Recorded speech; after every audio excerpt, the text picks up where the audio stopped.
కానీ దానికంటే చాలా ప్రాముఖ్యమైనది ఏమిటయ్యా అని ఆలోచిస్తే యేసుక్రీస్తు ప్రభు ఈ భూమిపైకి రావలసినటువంటి ఒక ప్రాముఖ్యమైన విషయం ఉంది. అదేమిటని మనం ఆలోచిస్తే ప్రతి మనుష్యుడు కూడాను యేసుక్రీస్తు పోలికగా మార్చబడాలని ఆయన ఒక ఆశ. అందును బట్టి బైబిల్ గ్రంథంలో ఒక మాట ఉంది,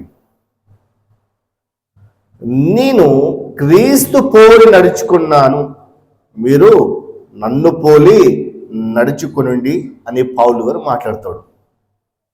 క్రీస్తు పోలి ఎవరు నడుచుకున్నాడు అని ఆలోచిస్తే అపోస్తుడైన పౌలు చెప్తాడు, నాకు మాదిరి క్రీస్తు, కాబట్టి మీరు కూడా నేను క్రీస్తును బట్టి ఏ విధంగా నడుచుకున్నానో అని ఏ విధంగా జీవించాడో నేను కూడా అదే విధంగా జీవించడానికి ప్రయాసపడ్డాను అని చెప్తాడు ఆయన. అంటే అర్థం ఏంటంటే క్రీస్తు ఏ విధంగా శ్రమపడ్డాడు, క్రీస్తు ఏ విధంగా బోధించాడు, క్రీస్తు ఏ విధంగా మాట్లాడాడు, క్రీస్తు ఏ విధంగా చూశాడు, క్రీస్తు ఏ విధంగా కనికరించాడు, అవన్నీ గుణగణాలన్నీ కూడా నాలో ఉన్నాయి, కాబట్టి మీరు నన్ను పోలి నడుచుకోనండి అని చెప్పాడు. ఇక మరొక ప్రశ్న, ఇక్కడ కూర్చున్న మనం అందరం కూడాను ఎవరిని బట్టి దేవుని ఆరాధిస్తున్నాం? క్రీస్తుని పోలి నడుచుకుంటున్నామా, లేక దేవుని సేవకుని బట్టి నడుచుకుంటున్నామా? ఒకవేళ దేవుని సేవకుని బట్టి నడుచుకుంటే ఒక సేవకుడు కొంతకాలము చాలా ఆత్మీయం ఉండవచ్చు, కొంతకాలము బాహుబలంగా వాడబడచ్చు, కానీ ఏదో విధంలో పడిపోయే అవకాశం ఉంది. కానీ క్రీస్తు పోలి నడుచుకుంటే క్రీస్తు ఎక్కడ కూడా మనకు విశ్వాసము పెంపొందించడానికి ఆయన ఇష్టపడతాడు తప్ప మన విశ్వాసము తగ్గించడానికి ఆయన ఇష్టపడడు. అందుకని రోజు నా ప్రసంగము ఏంటంటే రూపాంతరము. ఏంది ప్రసంగం పేరు? రూపాంతరము. మన క్రీస్తులో రూపాంతరం చెందాలి. హల్లెలూయా. మనం ఎప్పుడైతే క్రీస్తులో రూపాంతరము చెందుతామో ఆ రూపాంతరము చెందినప్పుడు వచ్చే సంతోషము, ఆనందము చాలా గొప్పగా ఉంటుంది. మీరు గమనించండి, ఒక చిన్న బాబు ఒక అమ్మ పుట్టాడు. పుట్టినప్పుడు ఊళ్ళో పెద్దవారు వెళ్ళి చూసారన్నమాట. చూసి ఏమన్నారంటే, ఎరా బాబు, నీ పోలికలు అచ్చము మీ నాన్నలాగా ఉన్నాయంటేనే నాన్న సంతోషపడతాడు. అవునా కదా? తల్లి నీ పోలికలు మొత్తం నీకు తల్లిలాగా ఉన్నట్టే తల్లి సంతోషపడుతుంది. అరే నీ పోలిక ఇద్దరు అంటే వాళ్ళకి ఏదో డౌట్ వస్తుంది. అమ్మ రైట్? అంటే మనలో ఏ పోలికలు కనబడాలి అంటే క్రీస్తు పోలిక మనలో కనబడినప్పుడు మన క్రైస్తవులుగా మనము పిలబడతాము. హల్లెలూయా. అందుకని చూద్దాము మత్తయి సువార్త 17వ అధ్యాయము.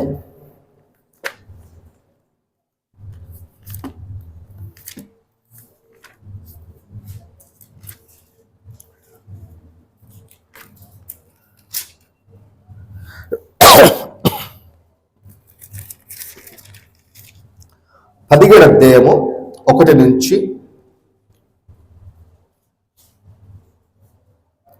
3 వరకు 4 వరకు.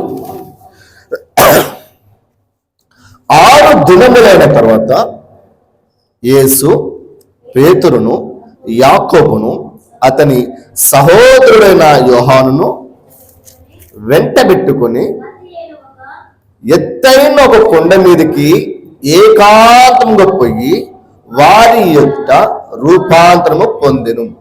ఆయన ముఖము సూర్యుని వలె ప్రకాశించెను, ఆయన వస్త్రములు వెలుగు వలె తెల్లని వాయెను. ఇదిగో మోషేయు ఎలీయు వారి కనబడి ఆయనతో మాట్లాడుచుండిరి.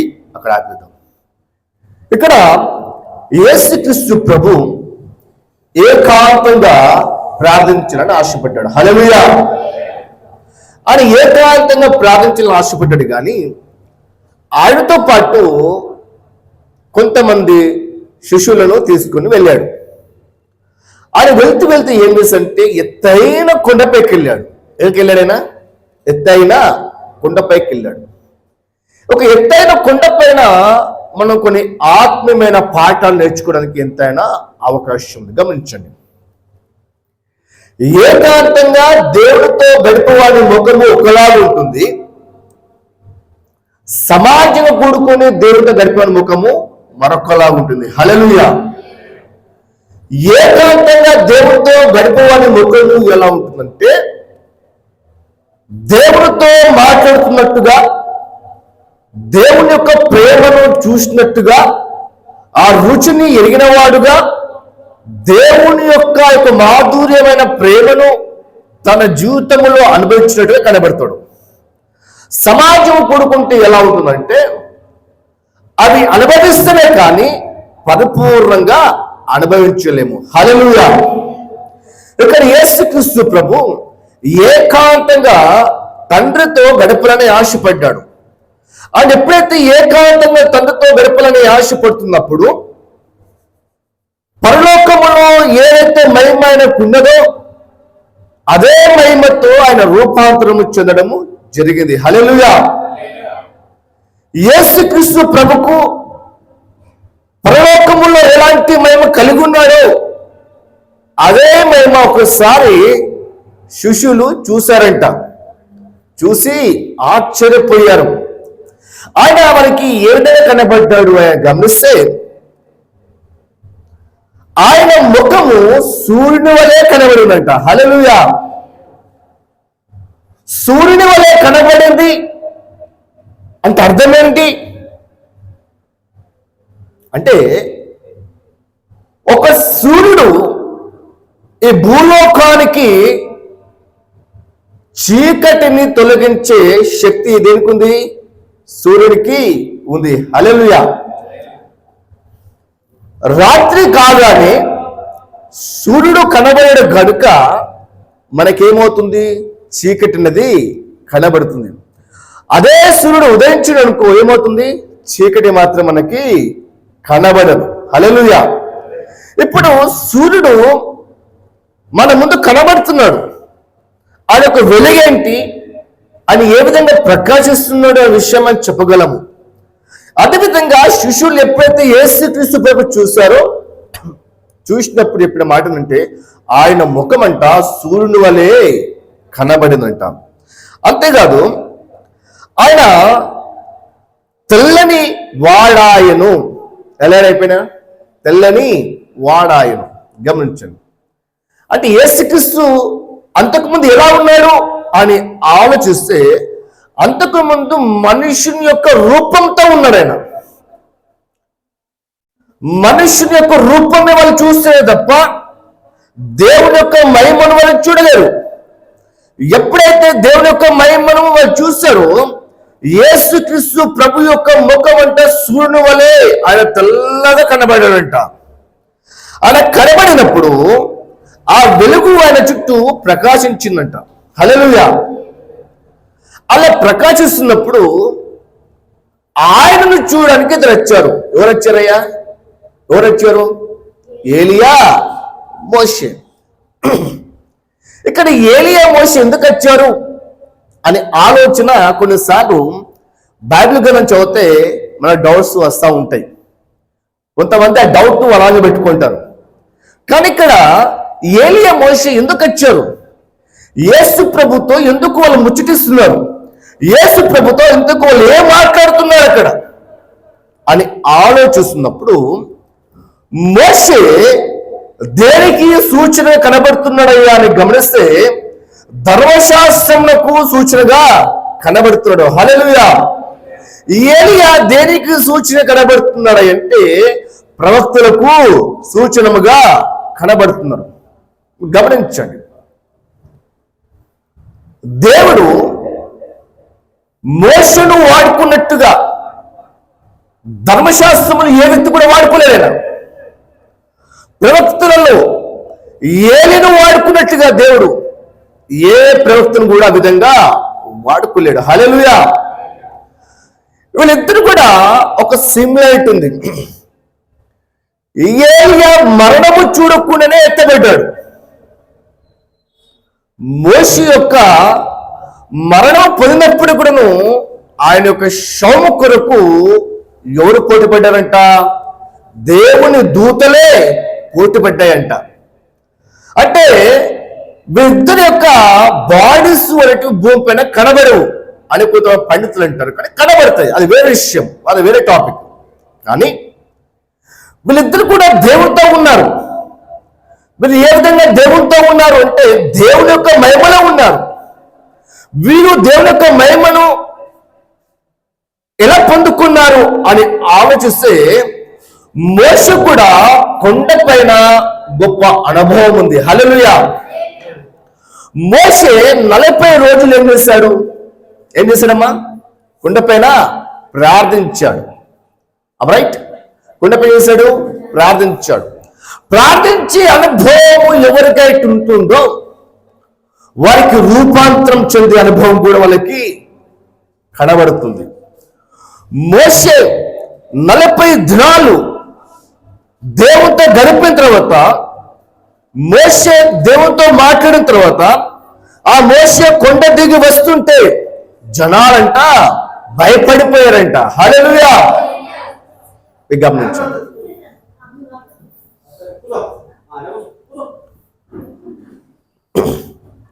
గమనించండి,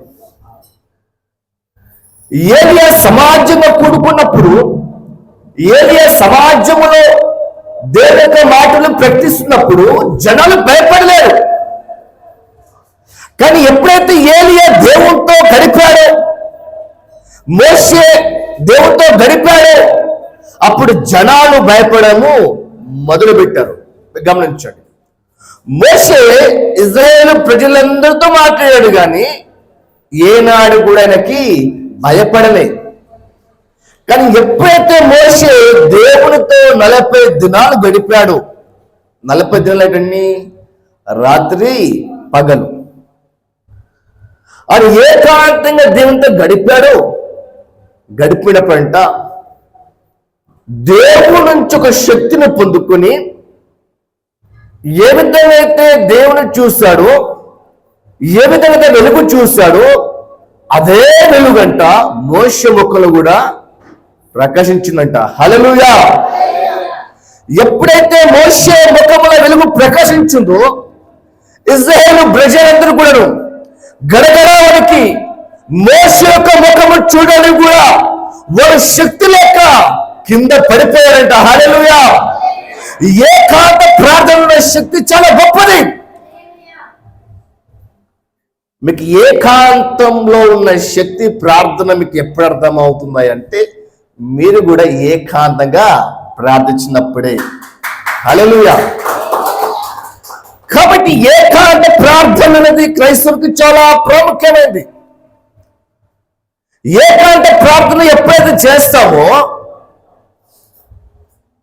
ఏకాంతంగా దేవునితో మనం మాట్లాడతాము, ఏకాంతంగా దేవుని యొక్క ముఖ దర్శనం చూడగలము, దేవుని యొక్క ముఖ దర్శనం చేయగలము, దేవుని యొక్క చిత్తం ఏంటో కనుగొనగలము. ఎప్పుడైతే మోషే 40 దినాలు దేవునితో ఉన్నాడో, దేవుడు అబ్రహాంకి ఇవ్వలేడు, యాకోబుకి ఇవ్వలేడు, ఇస్సాక్కి ఇవ్వలేడు, కానీ దేవుడు మోషేకు మాత్రం ఇచ్చాడు 10 ఆజ్ఞలు. హల్లెలూయా. వాళ్ళు కూడా దేవుడితో గడిపారే, కానీ దేవుడు మోషే పైన ఒక అవగాహన ఉంది, దేవుడు మోషేతో ఒక మంచి అనుభవం ఉంది. ఎలాంటి అనుభవం అంటే చెప్తాను. మోషే అంట ఐగుప్తు దేశం నుంచి పారిపోయిన తర్వాత ఎన్ని రోజులైనా గొర్రెలు మేపాడు? 40 సంవత్సరములు. మోషే అంట ఉదయము గొర్రెలు మేపుకుంటూ వెళ్ళేవాడంట. ఆయన గొర్రెలు మేపుతున్నప్పుడు కూడాను మోషే ఆలోచన ఒకటే, ఐగుప్తు దేశంలో వాళ్ళ ఏడుపు, వాళ్ళ బాధ మోషే అనుదినం గుర్తించుకుని ఏడ్చేవాడంట. ఏదైతే మోషే ఆలోచిస్తున్నాడో అది కూడా దేవుడు ఆలోచిస్తున్నాడంట. హల్లెలూయా. ఏదైతే మోషేకి ఆ ప్రజలను విడిపించాలని ఆశ కలిగి ఉన్నాడో అదే ఆశ దేవునికి కూడా ఉందంట. హల్లెలూయా. అందుని బట్టి మోషేను దేవుడు ఏర్పరచుకున్నాడు. దేవుడు ఎవరైనా ఏర్పరచుకుంటాడు. గమనించండి, చాలా మంది కూడా దేవుని సేవకు రావాల్సిన వారు యవనస్తులే అంటారు. దేవసేవకి ఎవరెవరు రావచ్చో నేను చెప్తాను. ఎవరెవరు రావచ్చు నేను చెప్తాను. సమయలు ఏజ్ ఎంత సమయలు ఏజీ మా అంటే 2 years అనుకుందాం. అసలు ఎరిమియాను దేవుడు ఎప్పుడు ఏర్పరచుకున్నాడు? తల్లి గర్భంలో ఉన్నప్పుడు ఏర్పరచుకున్నాడు. అదే దేవుడు అబ్రహాముని ఎప్పుడు పిలుచుకున్నాడు? అదే దేవుడు మోషేను ఎప్పుడు ఎన్నుకున్నది సేవ కంటే మోషే 80 సంవత్సరములు ఉన్నప్పుడు దేవుడు తన సేవకి పిలిచాడు. ఇక్కడ నీకు చదువు రావని, లేకపోతే నీ మాటలతో మనుషులని ఆకర్షించలేవని కొంత భయపడుతూ ఉంటారు. గమనించాలి. మోషే తెలుసా? మోషే నాలాంటి ఒక నత్తివాడు. హల్లెలూయా. ఆ నత్తివాడినే దేవుడు ఏర్పరచుకున్నాడు. ఆ నత్తివాడి ద్వారానే దేవుడు గొప్ప కార్యం చేశాడు. ఆ నత్తివాడి ద్వారానే దేవుడు ఎర్ర సముద్రంలో రెండు కాయలు చీల్చాడు. కారణం ఏంటంటే నీ నత్తివాడవా, చౌటివాడవా, కుంటివాడవా దేవునికి సంబంధం లేదు. దేవునికి కావాల్సిందంటే లోబడే మనస్తత్వము, తగ్గింపు జీవితము నీలో ఉంటే దేవుడు నిన్ను మాత్రము తప్పకుండా వాడుకుంటాడు. హల్లెలూయా. మోషే 80 సంవత్సరముల సమయము వృద్ధా అయిపోయినప్పటికీ కానీ మోషేకి దేవుడు మరొక 40 సంవత్సరాలు ఇచ్చాడు. ఆ 40 సంవత్సరములు రాత్రనక పగలనక దేవుని చిత్తము చేయటకు నడుము కట్టుకొని ఇశ్రాయేలు ప్రజలను ఐగుప్తు నుంచి విడిపించుటకు దేవునితో ఏకాంతంగా ప్రార్థించడం మొదలుపెట్టారు. హల్లెలూయా. దేవుని సేవకు వచ్చిన మనము, దేవుని సన్నిధి అనిపిస్తున్న మనము ఎప్పుడైతే దేవుడితో ఏకత గడుపుతామో మనము కూడా అనేక మందికి దేవుడితో నడిపించే గొప్ప భాగ్యం దేవుడు మనకు అనుగ్రహిస్తాడు. హల్లెలూయా. కారణం ఏంటంటే ప్రార్థన జీవితం నీలో ఉంటే ఆత్మల పట్ల భారము నీలో కలుగుతుంది. హల్లెలూయా. అందుకని మోషే తన జీవిత కాలంలో చేసిన పరిచర్యని బట్టి దేవుడు ఆయన దీవించి ఆయనను ఆయన ఒక సన్నిధిలో చేర్చుకున్నాడు. అందును బట్టి మోషే యేసుక్రీస్తు ప్రభు గురించి ఏదైతే చెప్పాడో,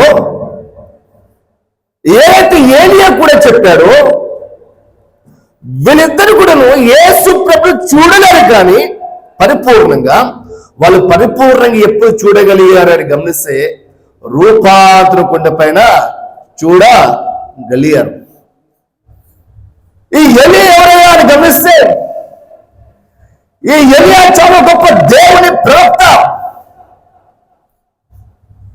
480 మంది బయలు ప్రవక్తల ముందు ఛాలెంజ్ చేసి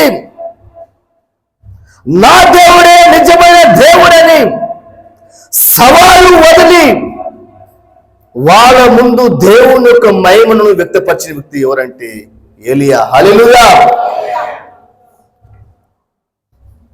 నా దేవుడు నిజమైన దేవుడు కనుక నేను ప్రార్థిస్తే ఆకాశం నుంచి నా ప్రభు అగ్ని కురిపిస్తున్నని ఏలియా సవాలు చేసిన గొప్ప ప్రవక్త. ఆ బయలు ప్రవక్తలు ఏం చెప్పారంటే మేము కూడా ప్రార్థిస్తే మా దేవుడు కురిపిస్తున్నారు కానీ ఆ యొక్క బయలు ప్రవక్తలు కురిపించలేకపోయారు. కానీ ఏలియా మాత్రము కురిపించారు. ఏంది? అగ్ని కురిపించారు. హల్లెలూయా. కారణం ఏంటి అంటే ఏలికి తెలుసు దేవుని యొక్క శక్తి అంటే ఏంటో ఏలుకు మాత్రమే తెలుసు. అటువంటి గొప్ప ప్రవక్త ఆయన ఏ విధంగా కొనిపోయాడయ్యా గమనిస్తే 2 రాజుల గ్రంథము 2వ అధ్యాయము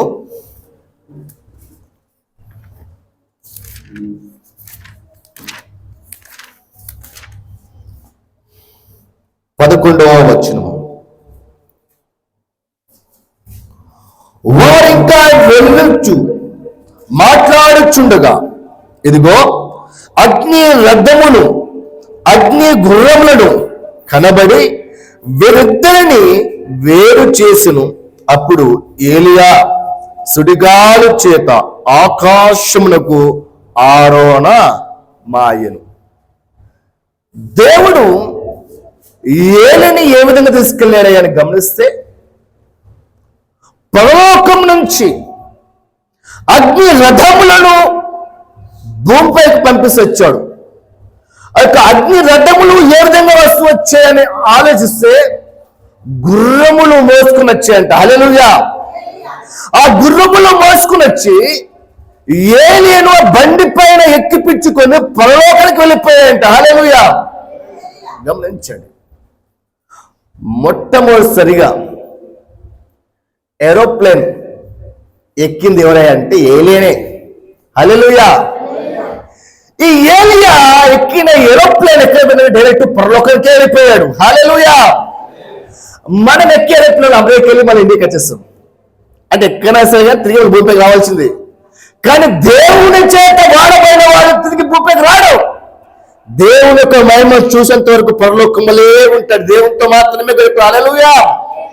అందుకని ఏలియా జీవితం గమనిస్తే అగ్ని రథముల చేత కొనపబడ్డాడు. అగ్ని రథముల చేత ఎందుకు కొనపబడ్డాడు గమనిస్తే, ఏలియా పరిపూర్ణంగా దేవుని యొక్క పోలికగా మార్చబడ్డాడు. అమ్మా, అర్థమవుతుందా? దేవుని యొక్క పోలికలో మార్చబడ్డాడు. ఇప్పుడు నువ్వు నేను కూడా ఎత్తబడే గుంపులో ఉన్నావా లేదా అని ఆలోచించాలి. ఏం చేయాలి? ఇప్పుడు ఎత్తబడే గుంపులో ఉన్నామా లేదో ఆలోచించాలి.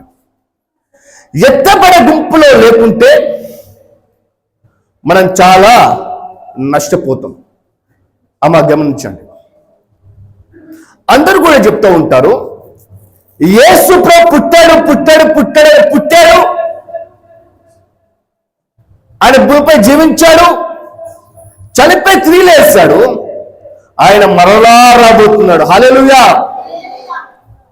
కాబట్టి రాకడ సమయానికి నువ్వు నేను కూడా ఆయన కంట ఏకాంతంగా ఎదుర్కొనే కెపాసిటీ మనం ఉన్నాడు. హల్లెలూయా. యేసు ప్రభుని ఏ విధంగా ఎదుర్కొంటామయ్యా అని ఆలోచిస్తే ఏకాంతంగా మాత్రమే మనము ఎదుర్కోగలము. నా కుటుంబముతో ప్రభుని ఎదుర్కోవడం అంటే అసాధ్యం. కుటుంబంలో 5 మంది ఉంటే 5 మంది 5 రకాలుగా ఉంటారు. కుటుంబంలో ఒకరికేమో ధనము సంపాదించిన ఆశ ఉంటుంది, ఒకరికేమో లోకంలో బాగా ఎంజాయ్ చేయాలని ఆశ ఉంటుంది, ఒకరికేమో లోకంలో మంచి పేరు సంపాదించిన ఆశ ఉంటుంది. 5 మందిలో ఏ ఒక్కరికో దేవుని పైన ఆధారపడి జీవించిన ఆశ కలిగి ఉంటారు. అలాంటి వారు మాత్రమే ఎత్తబడతారు. హల్లెలూయా. ఎత్తబడే గుంపులో ఉండాలంటే ఏముండాలి? మనకి ఏకాంత ప్రార్థన ఉండాలి. ఇక ఏకాంత ప్రార్థన ఏం చేస్తుంది మన జీవితాన్ని కొన్ని చెప్పి నేను ముందుకెళ్తాను. ఏకాంత ప్రార్థన మనకి ఏం చేస్తుంది అని గమనిస్తే, మొదటిది లోకం నుంచి మనల్ని వేరుపరుస్తుంది. హల్లెలూయా. లోకం నుంచి ఎలా వేరుపరుస్తుంది అని గమనిస్తే, లోకములో ఉన్నది 3: శరీరాశ, నేత్రాశ, జీవము, దంభము. ఎవరైతే దేవునితో గడుపుతాడో, ఎవరైతే దేవుని పైన ఆధారపడతాడో, ఎవరైతే దేవునితో సరైన సహవాసం కలిగి ఉంటాడో వారంట 3 పైన విజయము కలిగి జీవిస్తారంట. హల్లెలూయా. కొంతమందికి శరీరాశ అంటే ఎలా ఉంటుందంటే, ఒక్క వ్యక్తిని చూసి నేను అలాగే జీవించాలనుకుంటాడు. ఫర్ ఎగ్జాంపుల్, నేను ఉన్నానండి, వాస్తవంగా మా నాన్నగారు 2007లో చనిపోయాడు. మా చాలా పేద కుటుంబం. ఎంత పేద కుటుంబం అంటే చాలా పేద కుటుంబం. మాకు ఆహారం ఉండదు కాదు సరిగా. మేము 5 మందిని, దాంట్లో మా పెద్దక్క గారు ఒకరు మాత్రమే పెళ్లి చేసుకున్నారు, ఇంకా 4 ఉన్నాము. మా అమ్మగారు ఉదయం లేచి శాలుడు కదా, చీర కొంగు, ఆ కొంగు పట్టుకొని నా యొక్క హిందూ సహోదరుల దగ్గరికి వెళ్ళి అన్నము అడుక్కొని వచ్చి మా పెట్టేది. మేము అలా తిన్నాము. మేము ఒక్కసారి ఒక షర్టు మా మమ్మీ కోరించిందంటే మేము చాలా సంతోషించేవారం. కారణం ఏంటంటే మాకు బట్టలేవు. ఒక్కసారి నా యొక్క జీవితం జరిగిన సంఘటన చెప్పాలని ఆశపడుతున్నాను. ఒకసారి నాకు చెప్పులు లేవు, అది ఎండగాలం, చాలా వేడితో నేను రోడ్డుపై నడుస్తున్నాను. ఆ వేడి తట్టుకోలేక నేను బాటా షోరూమ్ ముందు నిలబడ్డాను. ఎందుకొరకు బాటా షోరూమ్ ముందు నిలబడ్డాను అని ఆలోచిస్తే, ఎవరైనా కొత్త చెప్పులు కొనుక్కొని పాత చెప్పులు వదిలేస్తారేమో, ఆ చెప్పులు వేసుకుని నేను నడవచ్చు అని ఆశపడ్డాను. కారణం ఏంటి అని ఆలోచిస్తే, మాకున్న పరిస్థితులు అలాంటివి. బంధువులు కానీ రక్షములు కానీ ఎవరు కూడా మమ్మల్ని చేరదీసేవారు కాదు. మా అమ్మగారు ఒక్కరే రోజు ప్రార్థించేది, ప్రభువా నా కుటుంబాన్ని సంరక్షించు అని ప్రార్థించాను. ఇప్పుడు నా జీవితంలో దేవుడు చేసిన మేలును బట్టి దేవుడు నాతో మాట్లాడాడు. అరే బాబు, ఒకప్పుడు నువ్వు ఇలా జీవించావు, నేను నీకు మంచి బట్టలు ఇచ్చాను, మంచి ఆహారం ఇచ్చాను, ఇప్పుడు ఏం చేస్తున్నావు ప్రభు నాకు అడిగినప్పుడు దేవుడు చిన్న గొప్ప దర్శనం ఏంటంటే, రోడ్డు పైన అడుక్కుంటున్న వారిని, బిచ్చవాళ్ళకి, అలాంటి వారికి కటింగ్ చేసి స్నానం చేయించి వాక్యం బోధించడమే నా బాధ్యత. హల్లెలూయా. ఎందుకంటే ప్రభువుని ప్రేమించాడు, ప్రభువుని కనికరించాడు. మా ఊరు అనేక మంది జ్ఞానవంతులు ఉన్నారు, డబ్బున్న వారు ఉన్నారు, కానీ దేవుడు నన్ను మాత్రమే ఎందుకు ఏర్పరచుకున్నాడు అంటే కేవలం ఆయన ఒక మహిమార్గమై. హల్లెలూయా. శరీరాశ అంటే ఏంటంటే మనకు మించిన ఆశపోయడం. నేత్రాశ అంటే ఏంటంటే కంటికి కనబడుతున్న ప్రతిని కూడా ఆస్వాదించే ఆశపోయడము. వీటన్నిటిని జయించాలంటే ఏముండాలి మనిషి కంటే? దేవునితో ఏకాంత ప్రార్థన ఉండాలి. ఏకాంత ప్రార్థన లేకుండా ఏ సేవకుడు కూడా దేవుని సేవలో గొప్పగా వాడబడినట్టుగా చరిత్ర ఎక్కడ కూడా చెప్పదు. హల్లెలూయా. ఏకాంత ప్రార్థన కలిగి ఉంటే, దేవునితో సరైనటువంటి సాహసం కలిగి ఉంటే, బాప్తిసం ఇచ్చి యోహాను ఆ యొక్క నల్లంగా నిలబడి ప్రకటిస్తుంటే తండలుగా మనుషులు వచ్చి బాప్తిసం తీసుకున్నట్టుగా మనం కూడా దేవుని చేతులు నడిపించబడితే ఏ మనుషునికి మందినికి పిలువ అవసరం లేదు. మన ప్రభువే వారి దేవుని సంఘానికి తీసుకుని వస్తారు. హల్లెలూయా. కారణం ఏంటి అని ఆలోచిస్తే దేవుని యొక్క ఆ యొక్క శక్తి, దేవుని యొక్క మంచితనము ఆయన మన ఎడల చూపిస్తూ ఉంటాడు. హల్లెలూయా. పౌలు అంటే దేవునితో ఏకాంతంగా ప్రార్థించినప్పుడు పౌలు నడుచుకుంటూ పోతూ ఉంటేనే స్వస్థతలు జరగాలంట. హల్లెలూయా. కారణం ఏంటంటే ఏకాంత ప్రార్థనలో మన స్వస్థతలు కూడా చేయగలము. ఏకాంత ప్రార్థనలో మన భాషలు కూడా మాట్లాడగలము. దేవుని యొక్క ఉద్దేశం ఏంటి మనం చూడగలము, దేవుని యొక్క ఉద్దేశం ఏంటి మనం కనుగొనగలము. ఎందుకంటే ఏకాంత ప్రార్థనలో అంత శక్తి కలిగి ఉన్నది. హల్లెలూయా. అందుకని ప్రభు ఆయన యేసుక్రీస్తు ప్రభు ఆయన రాత్రి అంతా ఏకాంత ప్రార్థించిన తర్వాతనే సేవకి వెళ్ళేవాడు. ఇవంతో నేనైనా సరే ఏకాంత ప్రార్థన లేకుండా సేవ వ్యర్థమే. ప్రార్థన లేకుండా దేవుని యొక్క వాక్యం బోధించకూడదు. ప్రార్థన లేకుండా దేవుని యొక్క సంఘము మనము నడిపించకూడదు. ప్రార్థన అనేది చాలా ప్రాముఖ్యమైనది.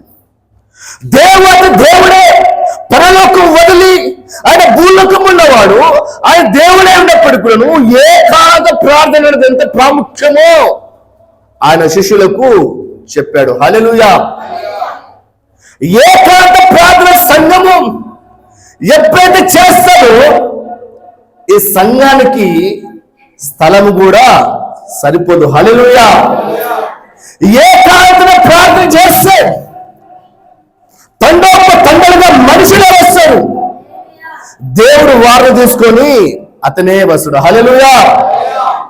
కాబట్టి ఏకాంత ప్రార్థనలో శక్తి ఉంది. నేను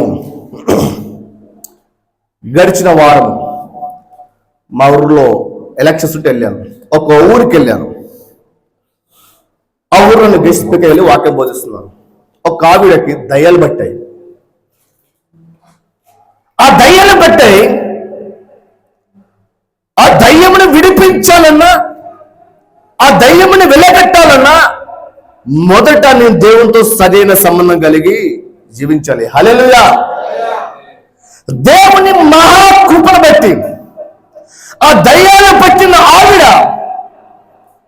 దేవుని యొక్క నామములో ప్రార్థించగానే దయ్యములు వదిలి వెళ్ళిపోయాయి. హల్లెలూయా.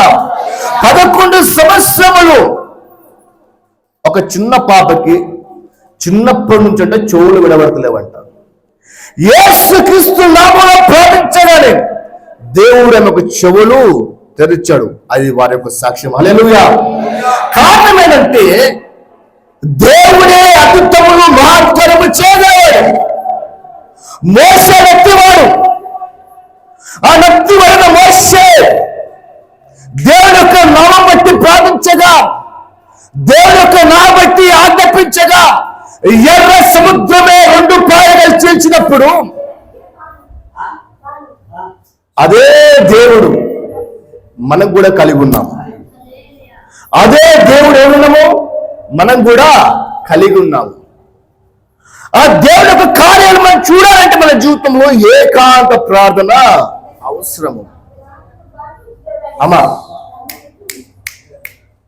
ఏకాంత ప్రార్థన అవసరం. నేను ఆత్మలు పోతున్నప్పుడు మాట్లాడుతుంటే డిస్టర్బ్ అవుతా. హల్లెలూయా. ఏకాంత ప్రార్థన చాలా ప్రాముఖ్యమైనది. అమ్మా, నీ కుటుంబంలో సమస్యలు ఉన్నాయా? ఏకాంతంగా ప్రార్థించు. నీ కుటుంబంలో ఇంకేమైనా సమస్య ఉందా? ఏకాంతంగా ప్రార్థించు. ఏకాంతంగా ప్రార్థించినప్పుడు రహస్యమందు చూచి నీ దేవుడు నీకే సమాధానం అనుగ్రహిస్తాడు. హల్లెలూయా. ఆయన ఏకాంతంగా ప్రార్థించేవారు కావాలని నేను ఆశపడుతున్నాను. ఏకాంత ప్రార్థన మనం చేయుదుముగాక. హల్లెలూయా. చెప్పండి, నేను ఏకాంత ప్రార్థన చేసేదను. హల్లెలూయా. కాబట్టి ఏలియా మోషే దేవునితో మాట్లాడుతున్నారు. కారణం ఏంటంటే ఏలియాకి ఏకాంత ప్రార్థన అనుభవం ఉంది, మోషే కూడా ఏకాంత ప్రార్థన అనుభవం ఉంది. మధ్యలో మన ప్రభు కూడా ఏకాంత ప్రార్థన అనుభవం ఉంది. అందుకని ఏకాంత ప్రార్థన ఎంత ప్రాముఖ్యమో శిష్యులు నేర్చుకున్నారు. వారి సేవలో వారు ఏకాంతంగా ప్రార్థించడం బట్టి గొప్ప కార్యములు వాళ్ళు చేయగలిగారు. హల్లెలూయా. పేతురు అంటాడు కదా, ఒక కుంటోడికి అంటాడు, నువ్వు మా వైపు ఎందుకు చూస్తున్నావయ్యా అని అన్నప్పుడు వారికి సమాధానం ఏమీ లేదు. వీళ్ళ దగ్గర ఏమైనా బంగారం ఉందేమనుకున్నాడేమో, లేక ధనం ఉందేమనుకున్నాడేమో. కానీ యోహాను పేతురు ఏకాంతంగా దేవుడితో గడపాలని ఆ మందిరం వైపు అడుగులు వేస్తున్నప్పుడు ఈ కుంటివాడు వాళ్ళ వైపు తేలించుడగా యేసుక్రీస్తు నామములో లేచి నడుమనగా వారి దిక్కులు లేచి నడిచారు. హల్లెలూయా. ఏకాంత ప్రార్థన ద్వారా మనం అనేకమైన అద్భుత కార్యము చేయగలము. కాబట్టి ఏకాంతము చాలా ప్రాముఖ్యమైనది. అందుకని యేసుక్రీస్తు ప్రభు కొండపైకి వెళ్ళి ఏకాంతంగా ప్రార్థిస్తుండగా, దేవునితో తనతో గడుపుతుండగా ఆయన రూపాంతరము చెందాడు. మోషే కూడా 40 దినములు దేవునితో గడపగా ఆయన ముఖము రూపాంతరము చెందింది. ఏలే కూడా దేవునితో గడపగా జనులను కూడా గజ వరకు పోయి ఏలేని చూసి. కారణం ఏంటంటే ఏకాంత ప్రార్థనలో శక్తి ఉంది. ఏకాంత ప్రార్థన ఎప్పుడైతే మనం చేస్తామో మన చూపులు, మన అలవాటులు, మన ఆలోచనలు అన్ని కూడా దేవుడు మార్చివేస్తాడు. హల్లెలూయా. ఒక చిన్న ప్రశ్న ఇస్తాను. మీకు ఎవరికైనా సరే 1 గంట సేపు ప్రార్థించిన అనుభవం ఉన్న వాళ్ళు చేయొద్దండి. దేవుని స్తోత్రం. మంచిది. ఒక వ్యక్తి 1 గంట సేపు దేవునితో ప్రార్థించాడు, దేవునితో గడిపాడు. ఆ ప్రార్థించిన వ్యక్తి ఆ గదిలో నుంచి లేదా స్థలములో నుంచి బయటికి వచ్చాడే అనుకో. వచ్చినప్పుడు ఎవరో ఒకరు అంత గొడవడాలని అనుకుంటాడు, కానీ గొడవ పడలేడు. ఎవరో ఒకరు తనకి ఏదో చేయాలనుకుంటాడు, కానీ ఏది కూడా చేయలేడు. కారణం ఏంటంటే వారికి వీరికి మధ్యలో దేవుని సన్నిధి అడ్డుకుంటుంది. హల్లెలూయా. గొప్ప దేవుని సాగులు చెప్పిన గొప్ప మాట ఏంటంటే, బ్రదర్ భక్త సింగ్ చెప్పిన గొప్ప మాట ఏంటంటే, ప్రార్థనలో మనం ఉయ్యాల ఊగినట్టుగా ఊగితే దేవుని కార్యములు కూడా మనకు అలాగనే ఊపుతాయంట. హల్లెలూయా. చిన్నపిల్లగాడు ఉయ్యాల ఎంత హాయిగా ఉంటుందో, ప్రార్థన చేసే జీవితం కలిగిన వానికి జీవితం కూడా అంత హాయిగానే సాగుతూ ఉంటుంది. హల్లెలూయా. కాబట్టి ప్రార్థన అనుభవం అనేది చాలా ప్రాముఖ్యమైనది అని ఒక మాట చెప్పి నేను ముగించాలని ఆశపడతా ఉన్నాను. ఒక గొప్ప దేవుని సేవకులు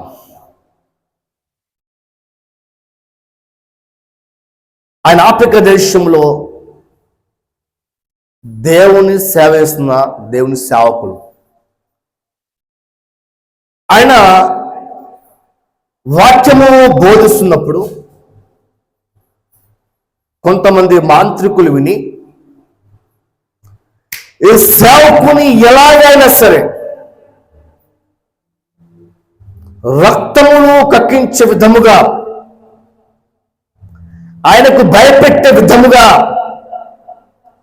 మాంత్రిక శక్తులను ఉపయోగిద్దామని నలుగురు ఆ సేవకునికి వీరికి ఇంచుమించు ఒక 10 కిలోమీటర్ల దూరం మాత్రమే ఆఫ్రికా దేశంలో ఆ సేవకులకు స్థలములో వాక్యం బోధిస్తున్నాడు. ఒక మాంత్రికులకు పొలములో ఉండి ఇట్లా ముగ్గులు వేసి వాళ్ళు మంత్రాలు వేస్తున్నారంట.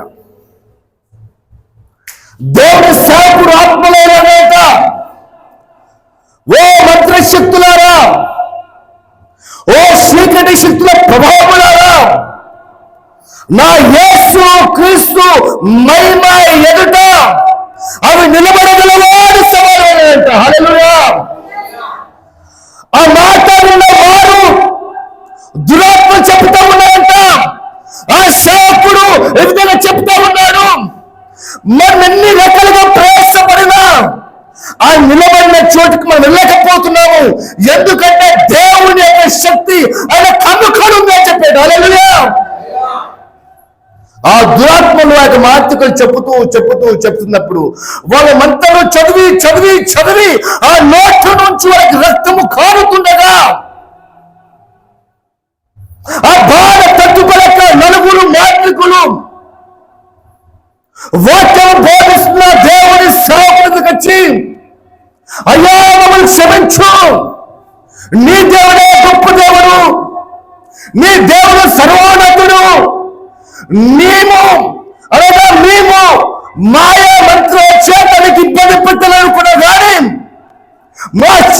శక్తులు, మీకు అంధకార శక్తులు మీ దేవుని మహిమ ఎదుట పనిచేయలేవు. మమ్మల్ని సరిచేసి మమ్మల్ని క్షమించుమని ప్రార్థించారట. హల్లెలూయా. దేవుని సేవకులు వారిపై చేతులు ఉంచగా వాళ్ళ కింద పడి గిలగిలా కుట్టుకొని నిజమైన దేవుడే యేసు క్రీస్తు ప్రభు అని వాళ్ళ నోటితో నొప్పుకొని ఆ నలుగురు మాంత్రికుల నుంచి ఒక గొప్ప సేవకుడు పుట్టుకొచ్చాడు. హల్లెలూయా. నా దేవుడు ఏదైనా సాధ్యమే. మాంత్రిక శక్తులతో పీడించబడుతున్నావా? అంధకార శక్తులతో పీడించబడుతున్నావా? నువ్వు ఏ విధంగా పీడించబడుతున్నావో దేవుని వద్దకు రా. నా ప్రభువు నీకు పరిపూర్ణమైనటువంటి విడుదల అనుగ్రహిస్తాడు. హల్లెలూయా. నా ప్రభులో శక్తి ఉంది. యేసుక్రీస్తు నామములో శక్తి ఉంది.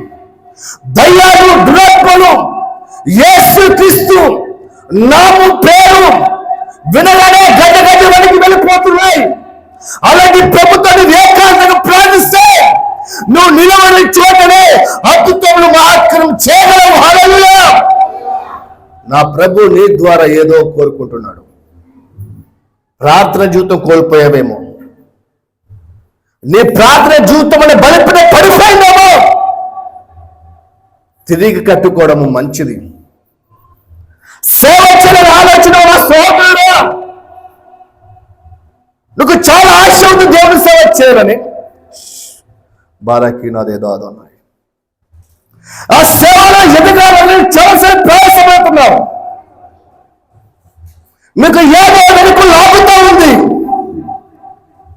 వెనుకకి ఏది లాభతుందో నీకు మాత్రమే తెలుసు.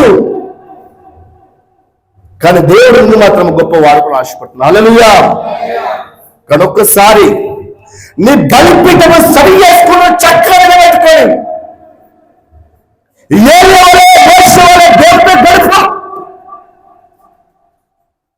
నీకు ఏ సేవకుని సపోర్ట్ అవసరం లేదు. దేవుడే నీకు సపోర్ట్ ఉంటాడు. ఆ సేవ కూడా ఒక సేవకుని సపోర్ట్ దేవుడు నన్ను లేపట్లేదు. ఆర్థికంగా సపోర్ట్ చేసినా, మరొకటిగా సపోర్ట్ చేసినా నువ్వు దేవుడు యొక్క ఆత్మ సంపాదించలేవు. కానీ నువ్వు ఏకాంతంగా దేవుడు ప్రార్థిస్తే ప్రభువే నీ ద్వారా అనేక మంది ఆపించుకుంటారు. హల్లెలూయా. దేవుని యొక్క మహిమ, దేవుని యొక్క ఘనత. ఎందుకంటే దేవునితో సరైన సహవాసం కలిగిన వారు మాత్రమే ఇవి చూడగలరు. కాబట్టి ఏకాంత ప్రార్థన మనం చేస్తే మనం కూడా ప్రభువలే ఒక్కరోజు రూపాంతరము చెందబోతున్నాము. హల్లెలూయా. మనం కూడా రోజు దేవుని యొక్క రూపంలో ఎత్తబడబోతున్నాము. అది ఎలాగంటే రూపాంతర రూపంలో ఎత్తబడబోతున్నాము. హల్లెలూయా. నా ప్రభువు ఉన్నట్టుగానే మనం కూడా ఉండబోతున్నాము. హల్లెలూయా. మన ప్రభు ఏ మహిమతో పోరాడుతున్నాడో అదే మహిమతో మనం చూడబోతున్నాము. హల్లెలూయా. ఆ మహిమను చూడాలంటే ఈ రోజు బలిపీఠము నీ పడిపోయిన ప్రార్థన జీవితము తిరిగి కట్టుకొని దేవునితో సమాధాన పడము. హల్లెలూయా. లేచిలబడదాం. స్తోత్రం స్తోత్రం స్తోత్రం స్తోత్రం స్తోత్రం స్తోత్రం. పరిశుద్ధుడా స్తోత్రం స్తోత్రం స్తోత్రం. ఆశ్చర్యకరుడ స్తోత్రం స్తోత్రం స్తోత్రం. ఆలోచనకర్త స్తోత్రం. బలవంతుడా స్తోత్రం. నిత్యులకు తండ్రి స్తోత్రం. ప్రభువాని ఆత్మ సంచారం చేయుచుండగా, ప్రభువాని ఆత్మ ప్రభు తాకుచుండగా, ప్రభువా వాళ్ళ మనసు విప్పో, వారితో మాట్లాడు ప్రభువా. పడిపోయిన జీవితాలను తిరిగి లేవనెత్తు, కట్టుము దేవా. ప్రభువానికి వందనాలు. దేవానికి మహిమ, రాజానికి మహిమ, ప్రభువాని ఘనత. ఇదిగో ప్రభువా, అనేక మంది అనేకమైనటువంటి బాధలో ఉన్నారు. కొంతమంది ఫైనాన్షియల్ ప్రాబ్లంతో సతమవుతున్నారు. ఎంత పని చేసినా, ఎంత గుణపెట్టినా చినిపోయిన సంచులో వేసినట్టుగానే వాళ్ళ ప్రయాసం వ్యర్థమవుతుంది ప్రభువా. కొంతమంది ఎన్ని హాస్పిటల్కి వెళ్ళినా ఆరోగ్యం బాగుపడతలేదయ్యా. కొంతమందికి ధనము అన్ని ఉన్నప్పటికీ కూడాను ఇంట్లో శాంతి సమాధానం లేదు ప్రభువా.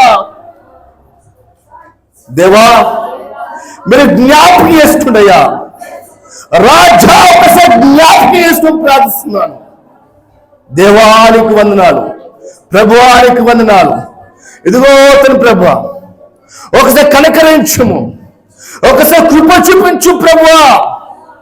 తండ్రి, ఒకసారి తాకమని ప్రార్థిస్తున్నాను.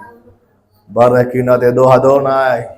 దేవా, నీకు మహిమ సంచారం చూ, నీ యొక్క సన్నిధి ప్రభు అనుభవిస్తున్నాము. నీ ఆత్మ సంచారం చేయించినది ప్రభువా. తండ్రి, మేము కూడా ప్రభు నీ వలే రూపాంతరము చెందడం సహాయం చేయమని ప్రార్థిస్తున్నానయ్యా.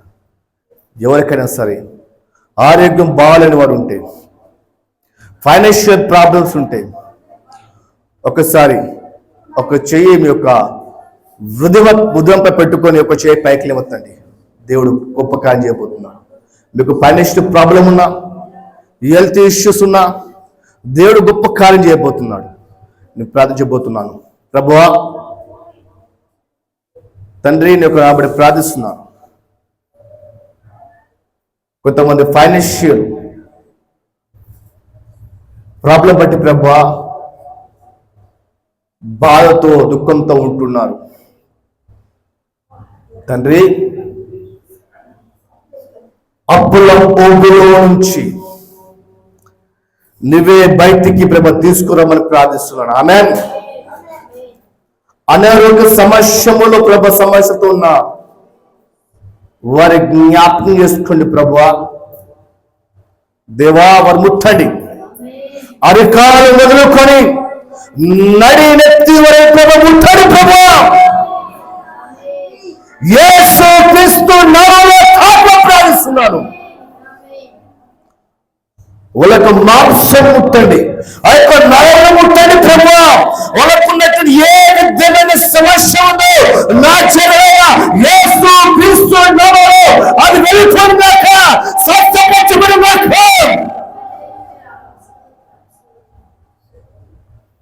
ఇంట్లో శాంతి సమాధానం లేని వారి గురించి ప్రార్థిస్తున్నాం ప్రభువా. శాంతి సమాధానము పరిపూర్ణంగా అనుగ్రహించమని ప్రార్థిస్తున్నానయ్యా.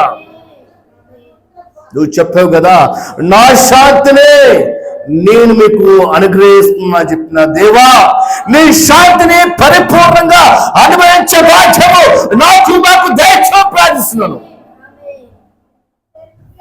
దేవా, ఈ సంఘం కొరకు ప్రార్థిస్తున్నాను. ఈ సంఘం ప్రభువా నీ యొక్క మహిమార్థమై అనేక మంది ప్రభు వచ్చునుగాక, అనేక మంది ప్రభుని ఆరాధించడానికి స్తుతించడానికి వచ్చునుగాక. ప్రభు యొక్క ప్రార్థన గృహం ప్రభువా అనేక మంది స్వస్థత పొందుకోవడానికి మంచి స్థలముగా మార్చబడుగాక. పడిపోయిన బలిపీఠం ప్రభా తిరిగట్టే స్థలముగా నువ్వు ఉంచుగాక. ప్రభా, ఈ యొక్క మందిరములో అడుగుపెట్టిన ప్రతి వారు కూడా ప్రభా నీ సన్నిధి పరిపూర్ణంగా అనుభవించుగాక. దేవాని యొక్క నామాన్ని స్తుతిస్తున్నాను, ప్రభువాని యొక్క నామాన్ని ఘనపరుస్తున్నాను. తండ్రి, నీ యొక్క మహిమార్థమై ప్రభా గొప్ప కార్యాలు జరిగించమని ప్రభా విత్తబడిన వాక్యం ప్రభా నేను కంటే ఫలింపజేసి నీ యొక్క మహిమార్థమై ప్రభ ప్రతి పిట్ట ప్రభ ఏకాంత ప్రార్థన కలిగి నీ యొక్క మహిమను చూచుదుగాక. నీ చిత్తం ప్రభు యొక్క జీవితంలో నెరవేర్చుగాక. మోషే వలె ఏలే వలె వాళ్ళ మంచి గొప్ప ప్రార్థన వీరులు అవుదురుగాక. తండ్రి, అలాంటి గొప్ప అవకాశము, అలాంటి గొప్ప సంతోషము మాకు దయచేయమని నా ప్రభు రక్షకుడైన యేసు క్రీస్తు నామములో అడిగి వేడుకొంచు ఉన్నాము తండ్రి. ఆమేన్. ఆమేన్.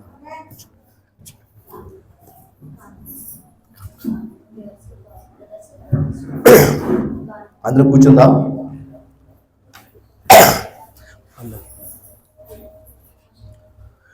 అందరూ కూర్చుందాం. ఒకవేళ మీలో ఎవరికైనా దేవుడు చేసిన కార్యములు ఏమైనా ఉంటే సంఘం ఎదుట పంచుకోవడము మంచిది. మీ సాక్ష్యాలు పంచుకోవడము మంచిది. లేని పక్షములో అందరూ లేచి నిలబడి వరుస క్రమంలో వచ్చి కానుకలు సమర్పించుదాం. ప్రభు యొక్క నామం మహిమార్థమై పాట పాడుచుండగా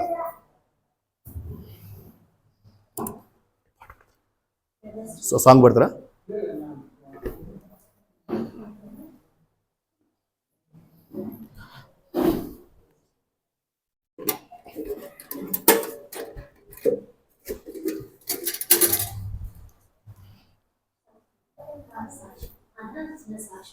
ఓకే. మరి అంతకుముందు 2వ వేస్తాను రోజు మా తల్లికి బాగాలేకుండా చాలా షుగర్ లెవెల్ తగ్గిపోయింది. మొత్తం 40కి వచ్చింది. వెంటనే మాకు నైట్ 11 o'clock మేము ఒక ఇంట్లో ప్రేయర్ అటెండ్ అయ్యి ఇంటికి వెళ్ళి ఇంకా పడుకోవాలి అన్నట్టుగా పడుకున్నాము. 11 o'clock కాల్ చేశాను. ఇట్లా షుగర్ లెవెల్ తగ్గిపోయినాయి, చాలా ఫిట్స్ వచ్చినట్టుగా కొట్టుకుంటుంటాను. అయితే ఆ టైంలో మాకు ఏం చేయాలి అర్థం కాక ఏంటంటే దగ్గర ఉన్న హాస్పిటల్కి తీసుకెళ్ళిపోయాను. అప్పటికి నేను ప్రార్థన చేసుకుంటున్నా, దేవా ఏం కావద్దు ఒక డౌన్ అయిపోయింది. ఇంకా 40 అంటే ఇంకా చల్లగా అయిపోయింది, మనిషి ఏం లేదు. దేవా ఏంటి పరిస్థితి అనేసి వెంటనే హాస్పిటల్ తీసుకెళ్ళి ఇంకా ప్రార్థన చేయడం జరిగింది. సిస్టర్ కూడా మరి ప్రేయర్ చేయడం జరిగింది. తన కోసం ప్రార్థన చేయమని తర్వాత హాస్పిటల్ తీసుకెళ్తే అన్ని నార్మల్కి వచ్చాయి. మాకు సిలిండర్ బాటిల్ పెట్టిరు, అన్ని నార్మల్కి వచ్చినాయి. షుగర్ కూడా కంట్రోల్కి వచ్చింది. దేనికి వందనాలు. మరి ఎంతో మా కోసం ప్రార్థన చేసిన సిస్టర్కి మరి అందరికి కూడా దేవుడికి వందనాలు. ఆ నైట్ మరి వెంటనే దేవుడు స్వస్థపరిచిండు, నార్మల్కి వచ్చినాయండి. చిన్న కష్ట దేవుడు విషయం కాక. ఆమేన్.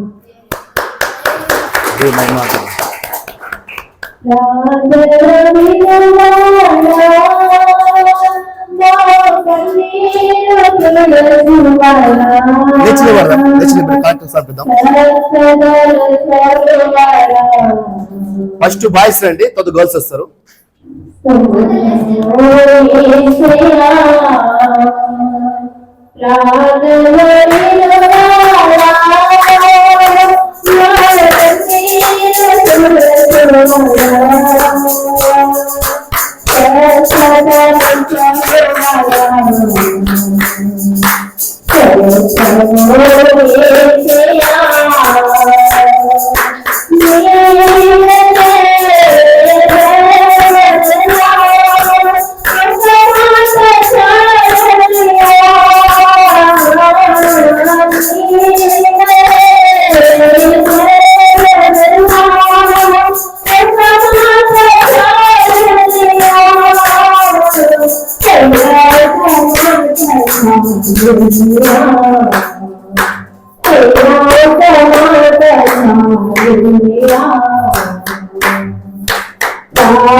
ఎంతో సాక్ష్యం ఇంకా ఉంది. మరొక సమయంలో మన మధ్యలో సమయం అన్నగారు ఏంటని చెప్తారు.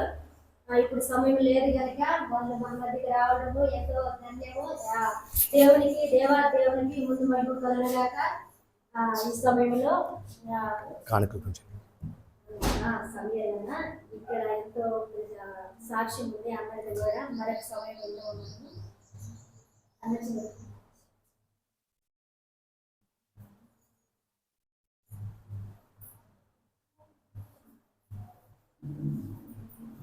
దేవుడి వల్ల మీ అందరికీ నా సాక్ష్యం ఏంటంటే ఇక్కడికనే కాదు, ఎప్పుడైతే దేవుని నమ్ముకున్నానో నా పట్ల ఎన్నో కార్యాలు జరుగుతున్నాయి. నేను ఒకప్పుడు అన్నది అంటే ఎలాగంటే స్కూల్లో చాలా చేసేవాడిని. ఎలాగంటే మన అందరికన్నా ముందు నేను లేచి వెళ్ళినప్పటికీ కూడా నేను అయ్యప్ప మాల కూడా నేను చేసేవాడిని. దేవుడు నాకు ఎంతో రీతిగా నన్ను పుట్టినాడు. నా పట్ల నా భార్య, నా అమ్మ అందరూ కూడా నాకు సహకరించినారు. నేను ఫస్ట్ దేవుడు ఎవరిని నమ్ముతున్నాను. నాతో పాటు నా భార్య, నా పిల్లలు, మా అమ్మ కూడా నమ్ముతున్నారు. నా అమ్మ కూడా ఇప్పటికి 4వసారి దేవుడు ఆయన దేవి 4వసారి లాస్ట్ స్టేజ్ మా మమ్మీది లాస్ట్ స్టేజ్.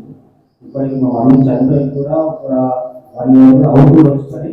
కానీ ఇప్పటికి కూడా దేవుడు అతను కాపాడుతూనే ఉన్నాడు. నా సాక్ష్యం కూడా ఇంకా చాలా ఉన్నాయి చెప్పాలంటే టైం లేదు కాబట్టి.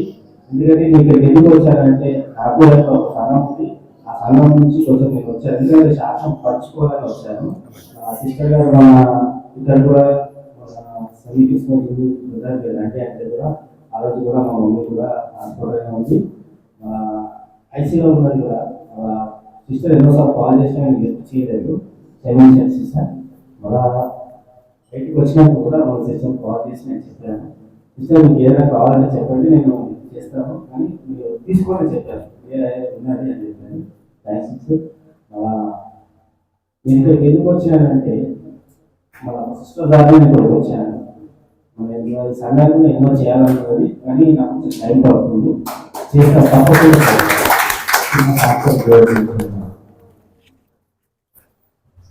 అసలు ఈరోజు అన్న ఇక్కడికి వస్తాడని నాకు తెలియదు. పరిశుద్ధాత్మ దేవుడే అన్నగారు ఈ రోజు వస్తున్నారని బయటపరిచిండు. వస్తున్న సాక్ష్యానికే ముందు ప్రేరేపించాలని నాకు ఆశిస్తున్న వాళ్ళు రాలేదు ప్రభావ ఏదైతే చూస్తే ఎంత నిజంగా ఇది దేవునికి మహిమ.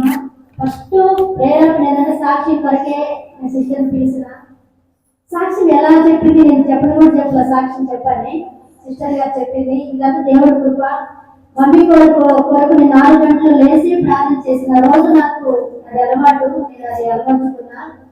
అయితే నేను ఉదయకాలమే ప్రార్థన చేసినాను. దేవుడు స్వస్థతను ఇస్తానంటే నాకు సమాధానం వస్తే అమ్మగారి కొరకు ముందుగా చేస్తే వస్తువులు కొరకు, తర్వాత అమ్మగారి కొరకు నేను ఎట్లా ఉంది అన్న నాకు దేవుడు సమాధానం ఇచ్చిండు. దానికి నేను అడిగినా అన్న లిఫ్ట్ చేయలేదు, కానీ నాకు సమాధానం బాగుందని ఈరోజు వస్తున్నారని దేవుడు బలపరిచిండు. అసలు నాకు తెలియదు ప్రభువే ఈ కార్యము అనగారు అన్నట్టు ప్రార్థనలో కనిపెడితే సమస్తం కూడా బయటపరిచే దేవుడు. గోడమైన సంగతిలో వర్మములు ఈ మందిరంలో కూడా ఆయన సన్నిధి ఆవరిస్తుంది. రానున్న దినాలు ఎంతో మహిమ చేస్తాము. ఈ సమయంలో కూడా ప్రజలను కూడా లేకపోతున్నాడు.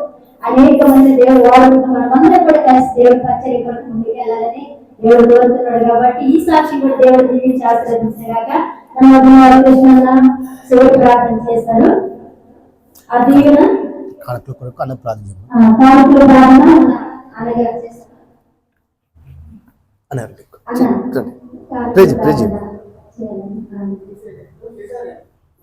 కానుకలు ప్రార్థన చేయాలి.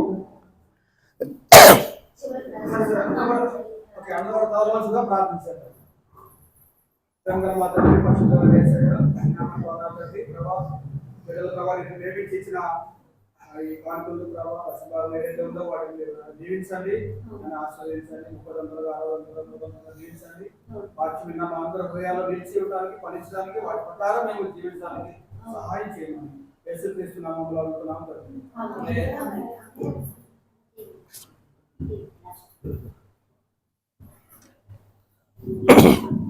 సరేనా? అందరి కొరకు ప్రార్థన చేసి అయిపోతే తర్వాత దీవిస్తాను. అందరి కోసం ప్రార్థన చేసి తర్వాత అలా దీవిస్తాను.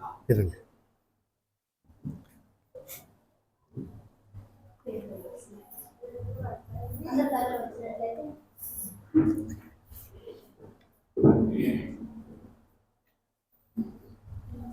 అందరికీ వందనాలు.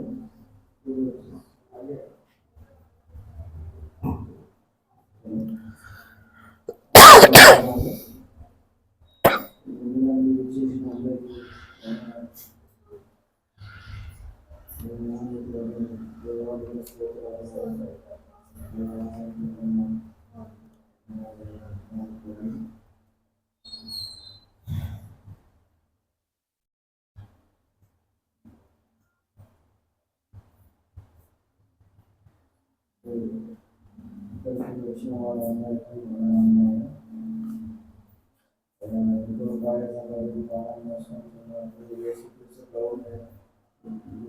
వచ్చి ఈ మందిరానికి వచ్చినప్పుడు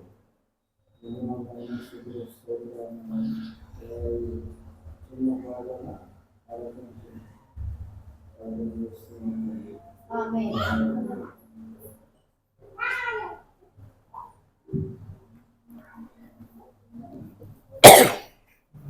చివరి ప్రార్థన. ప్రేమల తండ్రి, జీవముల దేవా, జీవపతి, ఇదిగో ప్రభా, బిడ్డలు చెప్పిన సాక్ష్యం బట్టి నీ యొక్క నామాన్ని శుద్ధిస్తూ నీ యొక్క నామాన్ని గణపరుస్తున్నాం ప్రభా. తండ్రి, రానున్నటువంటి దినాలలో ప్రభా అనేకమైన సాక్ష్యాలు మేము వినబోతున్నాము, నమ్ముతున్నాం ప్రభా. తండ్రి, నీ యొక్క మహిమార్థం ప్రభా గొప్ప కార్యం జరిగించమని ప్రార్థిస్తున్నాను. తండ్రి, నీ యొక్క మహిమార్థమే ప్రభా ఇచ్చిన కానుకలు దీవించండి, నీ యొక్క సేవకే వాడుకో ప్రార్థిస్తున్నాను. నా ప్రభు రక్షకుడని యేసుక్రీస్తునామములో అడివేడుకొచ్చున్నాం తండ్రి, ఆమేన్. మన తండ్రి అయిన దేవుని నుండి, మన ప్రభువు అయిన యేసుక్రీస్తు నుండి పరిశుద్ధాత్మ అన్యోన్య సావాసము కూడుకున్న మనకును సకల పరిశుద్ధులకు సదాకాలము తోడైండి నడిపించునుగాక. ఆమేన్, ఆమేన్. హల్లెలూయా, హల్లెలూయా, హల్లెలూయా. అందరికీ వందనాలు.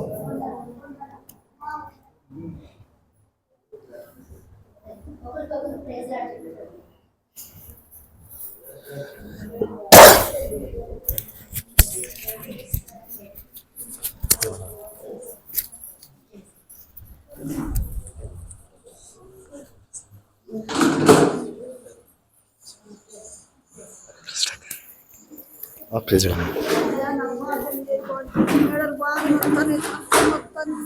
దోషం అయితే లేదు, నా కొడుకు కూడా మారాలి.